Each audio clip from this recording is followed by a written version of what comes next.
लोकसभा निवडणूक 2024 तोंडावर आले. भारतीय निवडणूक आयोग कोणत्याही क्षणी निवडणूक कार्यक्रम जाहीर करू शकतो. त्यामुळे संभाव्य आचारसंहिता लागू होण्यापूर्वी राज्य मंत्रिमंडळाची बैठक आज पार पडली.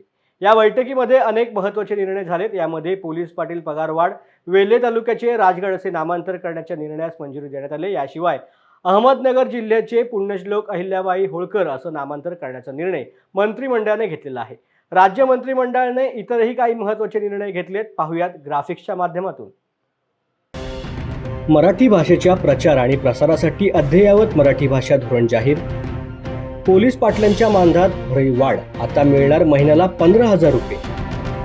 अहमदनगर शहराचे नामकरण पुण्यश्लोक अहिल्याबाई देवी नगर करण्यास मान्यता. पुणे जिल्ह्यामधील वेल्हे तालुक्याचे नाव राजगड करण्यास मान्यता. केंद्राच्या सहाय्याने लहान शहरांमध्ये अग्निशमन सेवा बळकट करणार. राज्याच्या 153 कोटी रुपयांच्या हिश्श्याला मान्यता. कोल्हापूर सांगली जिल्ह्यामधील पूर नियंत्रणासाठी जागतिक बँकेचे अर्थसहाय्य, 3200 कोटींचा प्रकल्प.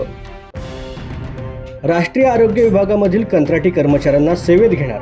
हजारो कर्मचाऱ्यांना मिळणार लाभ. महानंद प्रकल्पाची स्थिती सुधारणार. महानंदला नफ्यात आणण्याबाबत निर्णय. मंगळवेढा उपसा सिंचन योजनेस मान्यता. 35 गावांना लाभ होणार.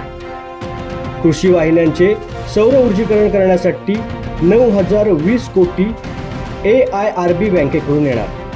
म्हसळा तालुक्यात शासकीय युनानी महाविद्यालय आणि रुग्णालय सुरू करणार. युनानी उपचार प्रणालीला प्रोत्साहन.